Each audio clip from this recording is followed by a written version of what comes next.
Bismillahirrahmanirrahim. Assalamualaikum warahmatullahi wabarakatuh.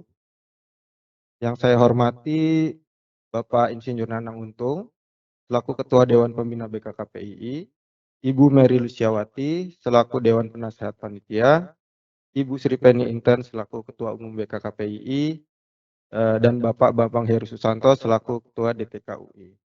Yang saya hormati juga Bapak Hengki dan Ibu Bella Dona, selaku narasumber, serta seluruh peserta annual meeting BKKPI tahun 2005 yang tidak bisa saya sebutkan satu persatu. Bapak Ibu yang saya hormati, pertama-tama perkenalkan nama saya Bobi Permana Hadi. Izinkan saya mewakili presentasi Bapak Direktur Pembinaan Usaha Hulu, Bapak Ariana Sumanto, serta menyampaikan permintaan maaf dan salam dari beliau yang tidak dapat menghadiri acara di hari ini. Slide-nya. Bapak Ibu yang saya hormati, pertama-tama sebelum saya menyampaikan kerangka regulasi CCS dan CCUS di Indonesia, izinkan saya menyampaikan kegiatan penyusunan dari kerangka regulasi itu sendiri. Jadi ada studi banding ke beberapa negara yang telah lebih dulu mengembangkan CCS di negaranya dalam penyusunan regulasi kali ini. Nah, salah satu proyek yang kami datangi menjadi studi banding adalah proyek Longship di Norwegia. Proyek ini terdiri dari 3 kegiatan. Yang pertama adalah penangkapan carbon capture di Brevik CCS, sebuah pabrik semen. Kemudian transportasi menggunakan kapal ke receiving terminal di Oy Garden Terminal, dan kemudian penginjeksian di lapangan Aurora di offshore Norwegia. Proyek CCS Longship ini merupakan inisiatif dari pemerintah Norwegia yang didanai sebesar 80% dari pemerintah itu sendiri. Biaya untuk keseluruhan dari proyek CCS Longship ini sendiri sangat besar, sekitar 3 miliar US dollar. Salah satu pendorong utama para emiter di kawasan North Sea untuk melakukan CCS diantaranya adalah harga pajak karbon yang sudah menyentuh 80 euro per ton dan diperkirakan akan meningkat terus sampai ke sekitar 200 euro per ton pada tahun 2030. Namun selain itu ada faktor lain juga yang membuat proyek CCS di Norwegia dapat berjalan. Di salah satunya adalah voluntary market dari cross border carbon transportation. Di antaranya ada 2, yaitu yang dari Ørsted, itu sebuah bio waste pabrik di Denmark, dan satu lagi adalah dari Yara Suliskill, itu sebuah industri baja di Belanda. Next. Nah, ini adalah fasilitas penangkapan karbon di pabrik semen Brevik. Jadi kalau kita lihat di situ ada yang seperti stainless, di tengah itu adalah absorber desorber yang baru diaplikasikan pada atau diintegrasikan pada pabrik semen tersebut. Jadi yang harusnya di venting langsung di cerobong yang kiri itu sekarang dialirkan ke absorber desorbent untuk di capture dulu CO2-nya. Nah, pabrik semen ini dipilih karena merupakan industri yang sulit tergantikan atau hard to abate ya, di mana produknya adalah material yang paling sering digunakan di dunia, yaitu beton dan semen ya Bapak Ibu. Nah, selain itu juga bahan batuan gamping yang merupakan bahan baku dari semen ini sangat cocok untuk digunakan di teknologi penangkapan karbon karena dapat menghasilkan CO2 yang dengan konsentrasi tinggi sekitar 25%, karena merupakan batuan gamping yang mempunyai unsur kimia karbon di dalamnya. Nah, dari pabrik ini juga terdapat waste heat dari produksi semen yang dapat digunakan untuk energi penangkapan CO2 mesin absorber desorbennya, sehingga tidak memerlukan bahan bakar fosil yang menghasilkan emisi. Next. Nah, ini adalah dari setelah ditangkap kemudian akan dikirim menggunakan kapal. Kapalnya itu mirip dengan kapal LNG, cuma tangkinya berbeda dengan kapal LNG. Nah, ini sekarang sudah ada 4 kapal pengangkutan CO2 ini. Kemarin baru lewat dari Singapura untuk dikirim ke Norwegia, pembuatannya ada di Dalian, Cina. Nah, ini kapasitasnya masing-masing tangki itu atau kapal sebesar 7.500 meter kubik. Nah, kapal ini dibahan bakari LNG dan memiliki wind assisted propulsion system yang mereduksi emisi karbonnya sendiri sebesar 34%. Next. Nah, ini adalah dari kapal tadi akan dikirimkan ke terminal penyimpanan karbon di lepas pantai atau di pinggir pantai di Øygarden, Norwegia. Nah, fasilitas terminal penyimpanan sendiri ini sangat simpel, tidak menggunakan sistem pendinginan aktif, hanya insulasi dan untuk menjaga fase cair CO2. Namun hanya cukup mengandalkan sistem insulasi dan penjaga tekanan pada 15 bar dan temperatur minus 26 derajat Celcius. Kemudian dari terminal ini akan dikirimkan melalui pipa karbon dengan diameter 12,34 inch sepanjang 110 km ke lepas pantai di lapangan Aurora menggunakan under sea pipe. Next. Nah, ini beberapa summary dari kebijakan pengusahaan CCS di Norwegia. Yang pertama adalah pendorong utama berjalannya CCS di Norwegia saat ini adalah masih tingginya pajak karbon serta subsidi yang diberikan pemerintah. Selain itu ada juga keterbukaan cross border di antara anggota EU sehingga tidak terlalu membutuhkan pengaturan yang lebih jauh dibandingkan dengan antar anggota EU atau antar negara lain. Pengusahaan CCS di Norwegia menggunakan skema perizinan dibagi menjadi dua. Yang pertama izin eksplorasi selama 10 tahun dan izin eksploitasi yang jangka waktunya fleksibel, ditetapkan pada saat evaluasi, pada saat perencanaan pengembangan dan operasi. Saat ini izin di CCS di Norwegia hanya diberikan untuk area offshore. Dengan pertimbangan apabila terjadi kebocoran, CO2 akan tetap terperangkap di dasar laut akibat perbedaan densitas karbon, CO2, dan air laut.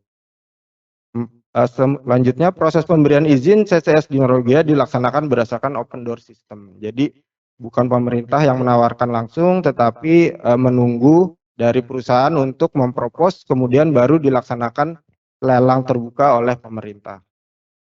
Yang terakhir adalah pelaksanaan izin CCS operator diberikan fleksibilitas dalam pengadaan penganggaran tanpa perlu persetujuan pemerintah.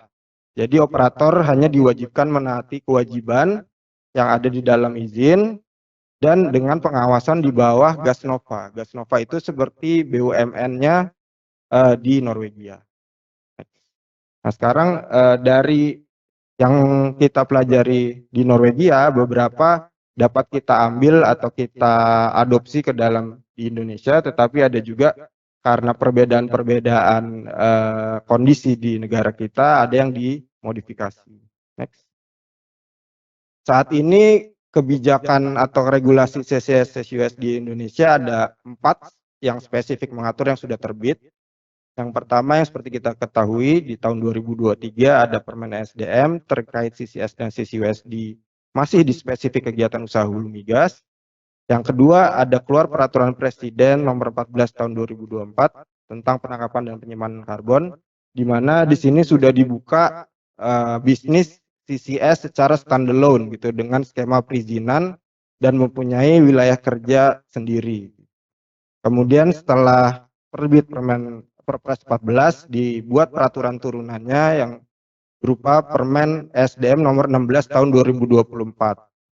Ya, tentang wilayah izin penyimpanan karbon. Ini adalah yang mengatur tentang bagaimana bisnis prosedur dan administrasi penyelenggaraan wilayah izin penyimpanan karbon yang merupakan standalone bisnis dari hulu CCS itu sendiri. Kemudian yang baru terbit ada PP 19 tahun 2025.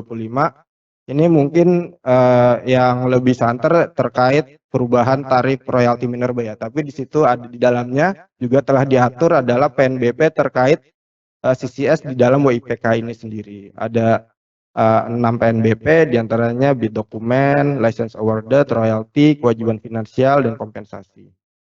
Next. Nah, Bapak Ibu sekalian, walaupun kita sudah menerbitkan 4 peraturan spesifik terkait CCS, masih banyak PR pemerintah untuk agar CCS dan CCUS ini dapat berjalan secara implementatif di Indonesia. Jadi ada sekitar 5 yang perlu sedang dilakukan revisi atau pembentukan, diantaranya RKPM SDM tentang RKAB WIPK, perizinan berusaha berasis resiko, perizinan di SDM sendiri, serta pengelolaan pemanfaatan dan data. Dan yang tidak kalah pentingnya adalah karena CCS ini adalah kegiatan lintas kementerian, sudah pasti kita perlu dukungan dari kementerian-kementerian lain untuk melakukan penyesuaian atau penyelarasan peraturan juga. Salah satunya adalah regulasi dan perizinan lingkungan dan juga regulasi dan perizinan tata ruang dan darat dan laut. Nah, saat ini dengan kondisi peraturan yang ada saat ini, Indonesia masih menempati posisi tertinggi regulasi indikator di area Asia. Jadi kita masih di atas Malaysia, Korea, dan Jepang. Gitu. Walaupun kita masih di bawah negara-negara Eropa, gitu ya Bapak Ibu. Next. Nah, secara garis besar pengembangan skema bisnis CCS di Indonesia dibagi dua, Bapak Ibu. Ada yang bisa masuk ke dalam bisnis minyak dan gas bumi di dalam kontrak PSC ataupun secara standalone menggunakan skema perizinan. Nah, dalam hal ini pemerintah memberikan privilege penawaran pertama untuk kontraktor migas mengembangkan CCS di bloknya masing-masing. Jadi apabila ada potensi CCS atau penyimpanan karbon di dalam wilayah kerja, itu pemerintah akan menawarkan terlebih dahulu kepada kontraktor. Ini dengan mempertimbangkan kontraktor sudah punya pengalaman, data, kemampuan teknis, dan juga untuk mempercepat pengembangan dari zona target injeksi di daerah itu sendiri. Next. Nah, secara garis besar, alur pengusahaan CCS di WIPK kurang lebih mirip dengan pengembangan atau usaha minyak dan gas bumi di Indonesia.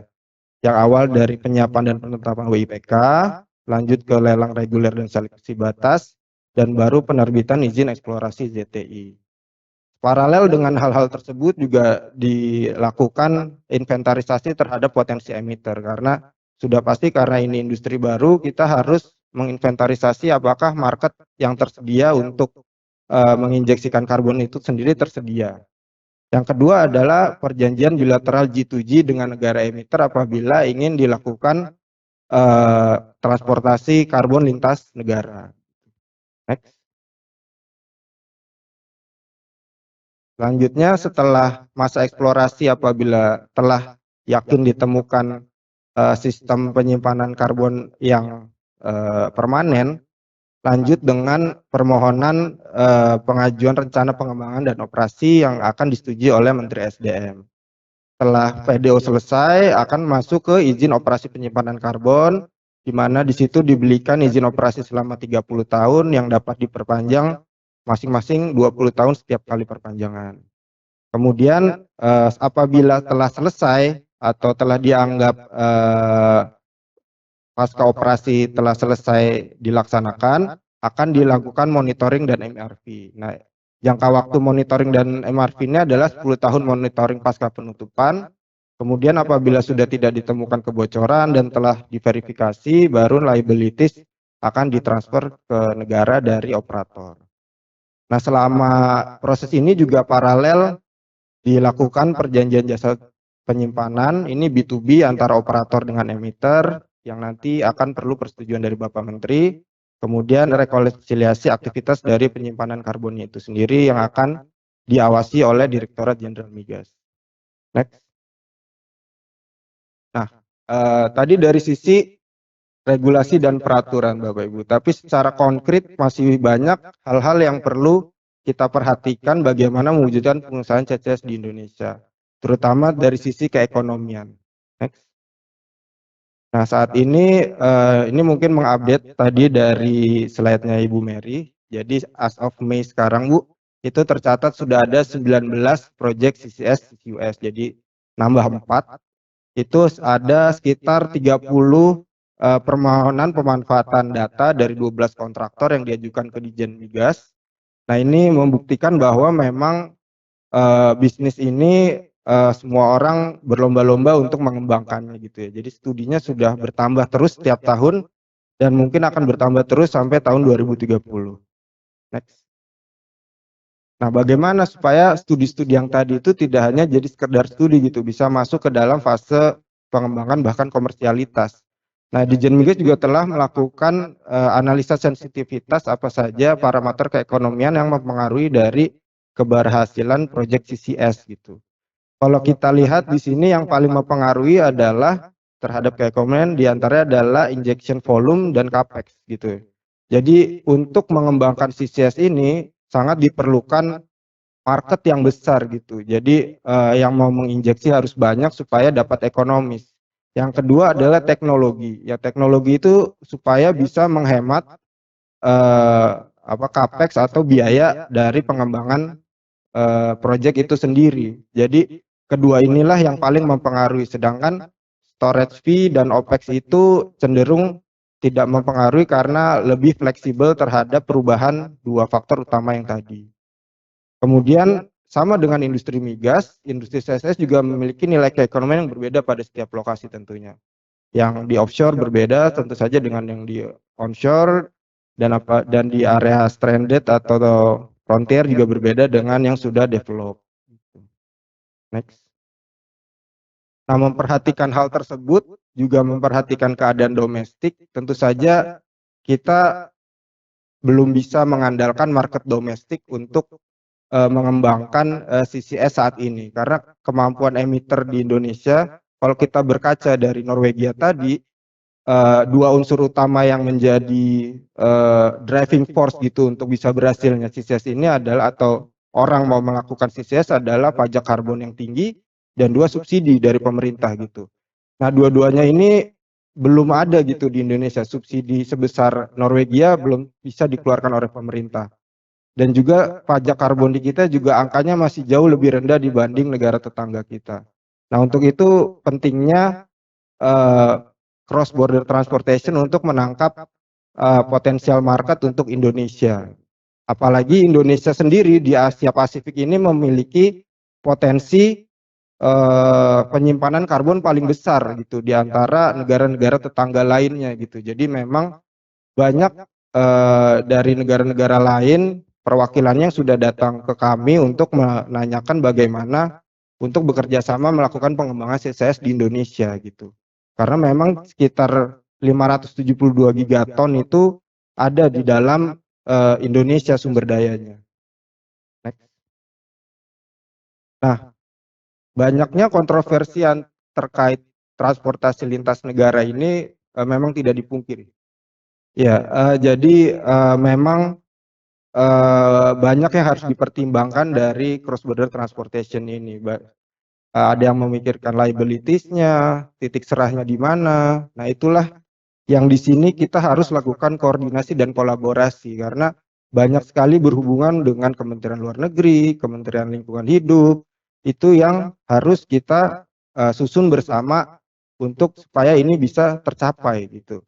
Nah, sebagai pandangan lain mungkin kita juga harus memandang pengurangan emisi dengan CCS ini bukan hanya antar negara gitu, tetapi memang sebagai kolaborasi atau kolektif effort untuk pengurangan emisi di regional kita gitu.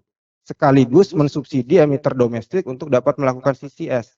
Karena dengan masuknya ke pembayaran storage fee gitu yang mampu dibayar secara besar dari negara lain, itu otomatis akan bisa mensubsidi emiter-emiter Indonesia domestik yang ingin juga ikut melakukan CCS ini gitu. Tetapi tentu saja pemerintah tetap akan melakukan proteksi terhadap kepentingan domestik. Yang pertama harus dilakukan perjanjian bilateral. Nah, ketika perjanjian bilateral itu terjadi banyak advantage yang bisa kita lakukan juga di dalamnya karena perjanjian bilateral itu tentu saja tidak hanya terkait CCS. Contohnya mungkin yang sudah dekat terkait Singapura. Di situ kita juga bisa minta pembangunan Green Industrial Zone dan semacamnya untuk bargaining power kita apabila Singapura ingin melakukan CCS di negara kita. Jadi sama-sama mutualisme gitu Bapak Ibu. Nah, ini juga terkait alokasinya juga kita lebih besar di domestik sekitar 70% dan hanya produsen karbon yang melakukan investasi di Indonesia yang boleh melakukan atau menyimpan karbon di negara Indonesia. Next. Yang terakhir adalah persetujuan atas jasa penyimpanan karbon. Jadi sebagai bentuk proteksi juga terhadap kepentingan domestik, semua persetujuan jasa penyimpanan itu wajib disetujui oleh Menteri SDM. Pertimbangannya ada 5, diantaranya kapasitas untuk kebutuhan domestik, kesesuaian dengan perjanjian bilateral, kesesuaian dengan peraturan perundangan, daya beli konsumen dalam negeri dengan tetap mempertimbangkan keekonomian wilayah izin penyimpanan karbon, dan yang terakhir adalah program transisi energi. Next. Itu mungkin update terkait regulasi dan peraturan CCS CCUS dari sisi kami. Terima kasih. Wassalamualaikum warahmatullahi wabarakatuh.